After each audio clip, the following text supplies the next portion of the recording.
धीमान बंदर और चालाक मगरमच्छ कहानी। एक समय की बात है। एक बड़ा घना पेड़ नदी के किनारे खड़ा था।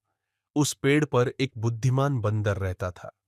वह रोज उस पेड़ के मीठे मीठे फल जैसे जामुन खाता और खुश रहता। एक दिन एक मगरमच्छ नदी से तैरता हुआ वहां आया।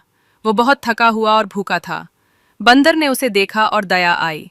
उसने कुछ फल नीचे गिरा दिए और कहा, मित्र, ये फल खा लो, बहुत स्वादिष्ट हैं। मगरमच्छ को फल बहुत पसंद आए और वो रोज वहां आने लगा। धीरे धीरे दोनों में गहरी दोस्ती हो गई। मगरमच्छ अपनी पत्नी से भी बंदर की बात करता और फल ले जाकर उसे भी खिलाता।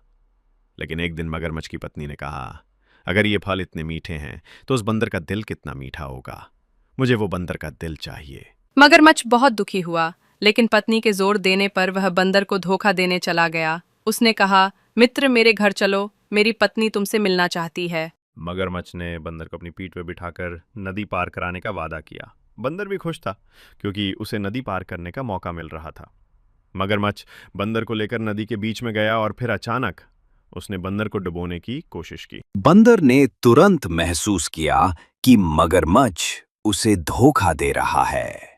उसने मगरमच्छ से कहा, अरे, तुम मुझे क्यों डुबो रहे हो?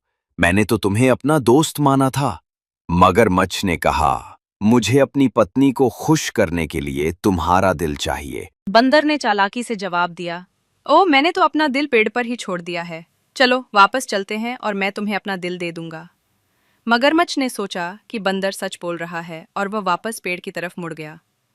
जैसे ही वे किनारे पर पहुंचे, बंदर तुरंत पेड़ पर चढ़ गया और मगरमच्छ को देखकर हंसने लगा। मगरमच्छ को अपनी गलती का एहसास हुआ और उसे बहुत दुख हुआ। बंदर ने उसे कुछ फल दिए और कहा, मूर्ख, अपनी चतुराई से ही अपनी जान बचाई जा सकती है। इस कहानी से हमें यह सीख मिलती है कि हमें हमेशा अपनी बुद्धिमानी और चतुराई का उपयोग करना चाहिए, खासकर मुश्किल परिस्थितियों में। चले